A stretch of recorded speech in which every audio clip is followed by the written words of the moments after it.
Chittoor rural మండలం ఉయ్యాలచింత వద్ద జరుగుతున్న Chennai Bengaluru express highway road పనుల్లో సోమవారం జరిగిన బ్లాస్టింగ్ ఘటనలో మృతుడికి 25 లక్షల రూపాయల పరిహారం అందించాలని, గాయపడిన వ్యక్తికి 22 లక్షల రూపాయల పరిహారం చెల్లించాలని జిల్లా వడ్డెర సంక్షేమ సంఘం అధ్యక్షులు రవీంద్రరాజు డిమాండ్ చేశారు. బాధితులకు న్యాయం చేయాలంటూ మంగళవారం ఎక్స్ప్రెస్ హైవే పనులు కంపెనీ ప్రతినిధులతో ఆయన చర్చించారు.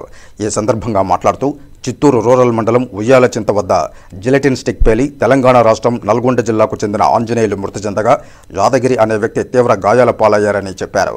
దీనిపై స్పందించిన డీబీఎల్ యాజమాన్యం మృతుడికి 25 లక్షల రూపాయల నష్టపరిహారం, గాయపడ్డ వ్యక్తికి 22 లక్షల రూపాయల నష్టపరిహారం అందిస్తామని హామీ ఇచ్చారని తెలిపారు.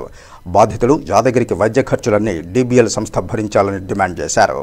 ప్రమాదవశాత్తు రాళ్లు పేల్చినప్పుడు బాంబ్ బ్లాస్ట్ అయ్యి ఒక వ్యక్తి మరణించడం జరిగింది. ఇంకొక వ్యక్తికి కాలు కన్ను తీసేయడం జరిగింది.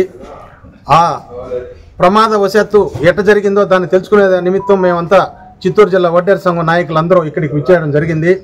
ఇక్కడ వచ్చి జీఎం గారితో సమావేశమై ఆ కుటుంబాన్ని ఏ విధంగా మీరు ఆదుకుంటారు, ఎట్లా వాళ్ళని ముందుకు తీసుకుపోతారనేసి చర్చించడం జరిగింది.